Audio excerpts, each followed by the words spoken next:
नमस्कार मित्रों, मैं हूं योगेश चतुर्वेदी और आज का हमारा टॉपिक है जड़त्व, इनर्शिया। फ्रेंड्स, ये जो जड़त्व है ये प्रत्येक वस्तु का गुण है, आपका हमारा भी गुण है। इसलिए आज इस टॉपिक को हम फील करने वाले हैं, हम महसूस करेंगे कि क्या है जड़त्व। तो फ्रेंड्स, आज का इस टॉपिक को बड़े ध्यान से समझिए क्योंकि टॉपिक आपसे जुड़ा हुआ है। आज आप फिजिक्स को फील करने वाले हैं, मजा आएगा आपको इस टॉपिक में। तो फ्रेंड्स, आप देखिए, जड़त्व शब्द जो है वो जड़ से बना हुआ है। जड़ का काम क्या होता है? जड़ का काम है पेड़ को स्थिर रखना। जब हवा चलती है तो ऊपर से पत्तियां हिलेंगी, उसकी डाली हिलेंगी, लेकिन वो पेड़ अपनी जगह से नहीं हिलता है। क्यों? क्योंकि वो जो जड़ है वो उस पेड़ को जमीन से बांधे रखती है। इसका मतलब जड़ का काम पेड़ की अवस्था को परिवर्तित नहीं होने देना है या उस पेड़ की अवस्था में जो परिवर्तन होगा उसका विरोध करना है। तो फ्रेंड्स, यही जड़त्व है, इसी का नाम जड़त्व है, इसी गुण को जड़त्व कहते हैं। और ये प्रत्येक वस्तु में होता है, केवल पेड़ में नहीं होता। पेड़ की जड़ें तो हमको दिखती हैं, लेकिन प्रत्येक वस्तु के पास जड़ है जो हमको नहीं दिखती है। तो उस नहीं दिखने वाली जड़ को हमने जो गुण कह दिया है, उसी गुण का नाम है इनर्शिया या जड़त्व। तो डेफिनेशन इसकी बनती है, किसी वस्तु का वह गुण जिसके कारण वह अपनी अवस्था में परिवर्तन का विरोध करती है, जड़त्व कहलाता है। तो जड़त्व का मतलब है अवस्था में परिवर्तन के विरोध का गुण। अब फ्रेंड्स, चलिए ये मान लिया कि प्रत्येक वस्तु अपनी अवस्था में परिवर्तन का विरोध करती है, लेकिन क्या सभी वस्तुओं का विरोध एक बराबर होता है, एक जैसा होता है, या कम ज्यादा होता है? अर्थात किसी वस्तु का जड़त्व ज्यादा और किसी का कम, ऐसा संभव है या नहीं? तो जी हां, बिल्कुल संभव है। जड़त्व की जो माप है वो वस्तु के द्रव्यमान से की जाती है। जिस वस्तु का द्रव्यमान जितना ज्यादा होगा उसका जड़त्व उतना ही अधिक होगा। अर्थात भारी वस्तुएं अवस्था में परिवर्तन का विरोध ज्यादा कर पाती हैं, जबकि हल्की वस्तुएं अवस्था में परिवर्तन का विरोध कम कर पाती हैं। आप इस चीज को महसूस भी कर सकते हैं। यदि आपके पास एक बॉक्स है और वो खाली है और आप उसको खिसकाना चाहते हैं, हटाना चाहते हैं, आप उसकी जगह बदलना चाहते हैं, तो हल्का होने के कारण, चूंकि वो खाली है, आप उसको इजीली खिसका सकते हैं। लेकिन यदि वो बॉक्स भरा हुआ है तो फिर आपको उसको खिसकाने में ज्यादा बल, ज्यादा ताकत लगानी पड़ेगी, क्योंकि वो भरा हुआ जो बॉक्स है उसका द्रव्यमान बढ़ गया, इस कारण उसका अवस्था में परिवर्तन का विरोध बढ़ गया, अर्थात उसका जड़त्व बढ़ गया। अब वो अपनी स्थिति से नहीं हिलना चाहता है, या आप जितने बल से उस खाली बॉक्स को हटा सकते थे उतना प्रयास उस भरे वाले के लिए पर्याप्त नहीं है, क्योंकि उसका द्रव्यमान बढ़ जाने से उसका विरोध बढ़ गया। तो यही जो विरोध है, यही जो अवस्था बदलने का विरोध करने का गुण है, इसी का नाम है जड़त्व। तो फ्रेंड्स, चूंकि ये जो जड़त्व है वो अवस्था से रिलेटेड है और वस्तु की अवस्था दो प्रकार की होती है, या तो कोई वस्तु रेस्ट, विराम में होगी, या फिर मोशन, गति में होगी। तो जड़त्व के भी दो प्रकार होते हैं, एक होता है विराम का जड़त्व, दूसरा होता है गति का जड़त्व। अब ये विराम का जड़त्व क्या है? विराम का जड़त्व, यदि कोई वस्तु स्थिर है तो वो स्थिर ही रहेगी जब तक कि उस पर बाहर से कोई बल ना लगाया जाए, और जो बल आप लगाएंगे वो उसका विरोध करेगी। तो हम ऐसे भी कह सकते हैं, किसी वस्तु का वह गुण जिसके कारण वह अपनी स्थिर अवस्था में परिवर्तन का विरोध करती है, विराम का जड़त्व कहलाता है। इसको ऐसे समझिए कि मान लीजिए आपके सामने कोई बॉक्स रखा हुआ है, आपने बॉक्स खिसक, क्या वो खिसक जाएगा? नहीं, आपको उसको हटाना पड़ेगा, धक्का देना पड़ेगा। लेकिन यदि वो बॉक्स आपका हल्का है तो इजीली खिसकेगा, और भारी है तो आपको ज्यादा प्रयास करना पड़ रहा है। इसका मतलब विराम में जो वस्तु रखी हुई है वो विराम में ही रखी रहेगी जब तक कि आप उस पर बल ना लगाएं, और आप जब उस पर बल लगाएंगे तो वो आपके द्वारा लगाए गए बल का विरोध करेगी, इजीली वहां से नहीं हटेगी। और उदाहरण देखते हैं, ट्रेन या बस के अचानक चलने पर उसमें बैठा जो यात्री है वो पीछे की ओर गिर जाता है। ऐसा आप सब ने महसूस किया होगा। जब हम ट्रेन में या बस में बैठे होते हैं और अचानक से वो आगे बढ़ जाए तो हम पीछे सीट से टकरा जाते हैं। या इसको और सिंपल शब्दों में समझाऊं तो बाइक पर आप बैठे हुए हैं और आगे जो आपका फ्रेंड्स है वो बाइक चला रहा है और आप पीछे बैठे हैं। अचानक वो क्या करता है, क्लिच छोड़ देता है। अचानक झटके से बाइक आगे बढ़ती है तो पीछे बैठे होने के कारण आपको पीछे की ओर धक्का लगता है, आप पीछे की ओर गिरते गिरते बचते हैं। ऐसा क्यों होता है? ऐसा होता है विराम के जड़त्व के कारण। देखिए, आप जब बाइक पर बैठे हैं तो आप स्थिर हैं, तो शरीर क्या चाहता है? स्थिर रहना। अब आप जिस पर बैठे हैं वो बाइक है। जैसे ही आपका फ्रेंड्स बाइक की अचानक क्लिच छोड़ता है तो अचानक से बाइक आगे बढ़ती है, तो बाइक तो आगे बढ़ गई, बाइक तो गति अवस्था में आ गई, क्योंकि बाइक को उस क्लिच के छोड़ने से वो धक्का मिला। लेकिन आपको थोड़ी धक्का दिया किसी ने, तो आप तो जहां थे आप वहीं रह गए। तो जैसे ही बाइक आगे बढ़ी तो आपकी पोजीशन नहीं बदलने के कारण आप उसी पुरानी पोजीशन में हैं और बाइक आगे बढ़ गई है, इसलिए आपका शरीर पीछे रह जाता है और बाइक आगे बढ़ती है। पीछे जाने का मतलब आपको पीछे की ओर धक्का लगता है। पेड़ को हिलाने से पके फल टूटकर नीचे गिर जाते हैं। ये चीज हम सब ने की है। जब भी फल हम तोड़ते हैं, यदि कोई बहुत बड़ा पेड़ नहीं है तो उस पेड़ को हिलाकर ही कई सारे फल हम एक साथ तोड़ लेते हैं। तो ऐसा क्यों होता है? आपने जब पेड़ को हिलाया तो आपके उस पेड़ को हिलाने से पेड़ हिला, उसकी पत्तियां, उसकी डाली सब हिलेंगी, फल भी हिलेंगे। अब यदि फल पका हुआ है तो फल का उस पेड़ से संपर्क जो है वो कच्चा होता है। तो अब आपने जब पेड़ को हिलाया है तो पके हुए फल का चूंकि संपर्क पेड़ से कच्चा है तो फल स्थिर था और स्थिर ही रह गया।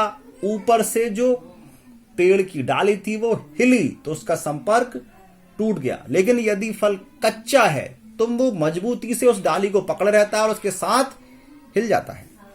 या हम ऐसा भी कहें, आपने एक और एग्जाम्पल भी कई बार देखा होगा कि आप यदि किसी फर्श पर खड़े हैं और नीचे से फर्श अचानक खींच लिया जाए तो फिर पीछे की ओर हम गिर जाते हैं। ऐसा क्यों होता है? जब हम फर्श को खींचते हैं तो हम जिस पोजीशन में थे उसी पोजीशन में हम रहते हैं। नीचे फर्श के खींचने के कारण हमारे पैर अचानक से आगे की ओर खिंचते हैं और हमारा ऊपर की बॉडी उसी पुरानी पोजीशन में रह जाती है, इसलिए पीछे की ओर हम गिर जाते हैं। तो ये सारे जो एग्जाम्पल हैं वो क्या दर्शाते हैं कि विराम का जड़त्व, मतलब जो वस्तु विराम अवस्था में है वो विराम में ही रहती है जब तक कि उस पर कोई बाह्य बल ना लगाया जाए। अर्थात आप बल लगाकर जब उसकी अवस्था बदलेंगे तो वो उसका विरोध करेगी। विरोध करने का उसका जो गुण है यही है विराम का जड़त्व। अब हम देखते हैं गति का जड़त्व, इनर्शिया ऑफ मोशन। मोशन में जड़त्व कहां होता है? तो गति भी एक अवस्था है, अर्थात जो वस्तु जिस अवस्था में है वो उसी में ही रहना चाहेगी। तो गति वाले केस में यदि कोई वस्तु है गति करती हुई तो वो वस्तु लगातार गति करती रहेगी, क्योंकि वस्तु जिस अवस्था में है वो उसी में रहना पसंद करती है। तो अब अगर आप उसकी गति को रोकना चाहते हैं तो फिर आपको रोकने के लिए उस पर बल लगाना पड़ेगा, वो स्वयं नहीं रुकेगी। अब इसका क्या मतलब हुआ? सर, दैनिक जीवन में हम देखते हैं किसी भी वस्तु को धक्का देकर छोड़ दो ऑटोमेटिक रुक जाती है। तो भैया वो ऑटोमेटिक नहीं रुकी है। जब आपने उस वस्तु को गति कराकर छोड़ा था तो वहां डबल घर्षण काम कर रहा है। एक घर्षण वो जिस फर्श पर गति कर रही है, वो फर्श और उस वस्तु के संपर्क का जो घर्षण है वो जो उसकी गति को कम कर रहा है, रोक रहा है, और धीरे धीरे धीरे धीरे धीरे गति कम होते होते होते एक समय रुक जाती है। दूसरा वो वायु चारों ओर माध्यम भी तो है हमारे, उस वायु को काटते हुए वो आगे बढ़ रही है, तो वायु का घर्षण भी तो है। तो वहां अपोजिट बल लग रहे हैं, एक साथ दो बल लग रहे हैं, एक वायु का घर्षण और एक जमीन का घर्षण। देखिए वायु के घर्षण को आप ऐसे समझ लीजिए, यदि वायु हम जिस दिशा में गति कर रहे हैं, हम जिस दिशा में साइकिल चला रहे हैं, उसी दिशा में मान लीजिए हवा चल जाए, तो फिर हमारी साइकिल तेज चलती है, हमको कम ताकत लगानी पड़ती है। और यदि अपोजिट डायरेक्शन में यदि साइकिल हम चला रहे हैं उस बहती हुई हवा के, तो हमको ज्यादा ताकत लगानी पड़ती है। इसका मतलब वायु का कुछ घर्षण तो है, वायु कुछ प्रभाव तो डालती है। यदि वायु के घर्षण को मैं नगण्य भी मान लूं तो भी जमीन का घर्षण तो है ना। प्रत्येक वस्तु जब दूसरी वस्तु पर फिसलती है तो जो संपर्क पृष्ठ हैं वो एक गति विरोधी बल लगाते हैं जिसको घर्षण कहते हैं। तो उस घर्षण के कारण वो वस्तु रुकती है, स्वतः नहीं रुकती। यदि आप उस फर्श से घर्षण को खत्म कर दें, चिकना कर दें फर्श को, तो देखिए वस्तु उस स्टेज जहां वो पहले रुकी थी उससे और ज्यादा दूरी तक जाएगी। क्यों? क्योंकि घर्षण चिकने फर्श का कम हो गया है। तो अब आप समझ सकते हैं कि जैसे जैसे फर्श का घर्षण आप कम करते जाएंगे वस्तु और ज्यादा दूरी तक गति करेगी। क्यों? क्योंकि वो जो विरोधी वाला बल है वो कम हो गया है। इसका मतलब उसको रोकने के लिए वो घर्षण बल कार्य कर रहा था। तो अब आप ये समझ रहे होंगे कि यदि कहीं ऐसी स्थिति बनी जहां पर घर्षण बिल्कुल नहीं है या जहां कोई विरोधी बल नहीं है, तो जो वस्तु गति में है वो गति में ही रहेगी। तो यही तो गुण है उसके गति का जड़त्व। किसी वस्तु का वह गुण जिसके कारण वह अपनी गति अवस्था में परिवर्तन का विरोध करती है, गति का जड़त्व कहलाता है। देखिए यहां एग्जाम्पल क्या लिया है। चलती ट्रेन या बस के अचानक रुकने पर उसमें बैठा यात्री आगे की ओर झुक जाता है। देखो पहले हमने लिया था कि जब अचानक से बस आगे बढ़ती है तो यात्री को पीछे की ओर धक्का लगता है, क्योंकि हम जिस बस में बैठे हैं उस बस में या ट्रेन में रुके होने पर हमारा शरीर रुका है, ट्रेन रुकी है। अचानक से ट्रेन आगे चली तो ट्रेन ने तो गति की, हमारे शरीर ने गति नहीं की। हमारा शरीर पुरानी पोजीशन में रह गया और हमको पीछे की ओर धक्का लगा या वो पीछे सीट से हम टकराए। लेकिन अब हम बात कर रहे हैं कि चलती ट्रेन। तो ट्रेन यदि चल रही है तो उस ट्रेन या बस के अंदर बैठी प्रत्येक वस्तु, जो यात्री है वो भी उसमें शामिल है, वो सभी उसी ट्रेन या बस की स्पीड से चले जा रहे हैं। अचानक से सामने कोई आ गया और जोरदार ब्रेक लगे तो क्या हुआ? हमको आगे की ओर धक्का लगता है। क्यों? क्योंकि ब्रेक लगने से वो बस या ट्रेन तो रुकी, लेकिन हमारा शरीर तो अभी भी उसी स्पीड से गति करते हुए आगे चला जा रहा था। जो वस्तु गति में है वो गति में ही रहेगी जब तक कि उस पर कोई बल ना लगाया जाए। तो हमारे शरीर को रोकने के लिए किसी ने बल नहीं लगाया, इसलिए हमारा शरीर आगे की ओर मोशन में बना रहता है और हमको आगे की ओर धक्का लगता है या यात्री आगे की ओर झुक जाता है। और देखिए दूसरा एग्जांपल आप देखते हैं, जो लंबी कूद के खिलाड़ी हैं वो कुछ दूर से दौड़कर आते हैं और फिर कूदते हैं। आप इस लंबी कूद के खिलाड़ी को भूल जाइए, आप तो स्वयं इस चीज का अनुभव करिए। आप जिस पोजीशन में खड़े हैं वहां से आप लॉन्ग जंप करिए और देखिए आप कितने दूर तक पहुंच पाए। फिर आप कुछ दूरी से दौड़कर आइए और फिर जंप करिए और अब आप देखिए आप पहले से ज्यादा दूर तक जाएंगे। क्यों? जब आप खड़े खड़े जंप कर रहे थे तो आपने विराम अवस्था से जंप किया, ठीक है, लेकिन जब आप दौड़कर आ रहे हैं तो आपका जो शरीर है वो ऑलरेडी मोशन में है। जब आप जंप करते हैं तो जो वस्तु गति में है वो गति में ही रहना चाहती है। तो जो गति आप करके आ रहे हैं वो एक्स्ट्रा दूरी आपको, एक्स्ट्रा वो जो आप दौड़ के आ रहे हैं वो आपको एक्स्ट्रा उसमें धक्का पुश मिलता है, किक मिलती है और आप कुछ आगे तक पहुंच जाते हैं। इसलिए देखिए जितने भी फास्ट बॉलर हैं उन सबका रनअप काफी बड़ा होता है, जो स्पिन बॉलर हैं उनका रनअप उतना नहीं होता है। ऐसे और बहुत सारे एग्जाम्पल्स हैं जिससे हम ये समझ सकते हैं कि जो वस्तु स्थिर है वो स्थिर ही रहेगी और जो वस्तु गति में है वो गति में ही बनी रहेगी जब तक कि उस पर आप बाह्यबल ना लगाएं, उसकी अवस्था को बदलने का प्रयास ना करें। और आप जो प्रयास करेंगे उसकी अवस्था को बदलने का, तो जहां तक उसमें सामर्थ्य होगा वो उसको विरोध करेगी, उसका विरोध करेगी। इसी विरोध करने के गुण को ही हम क्या कहते हैं?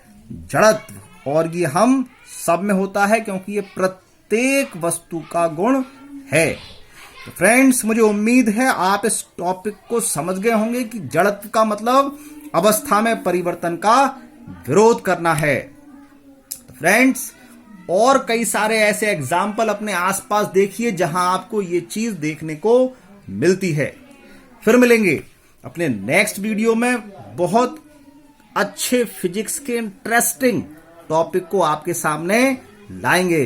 तब तक क्या करिए, तो आप इसके नोट्स तैयार कर लीजिए और बहुत मन लगाकर पढ़ाई करिए। फिर मिलेंगे। नमस्कार।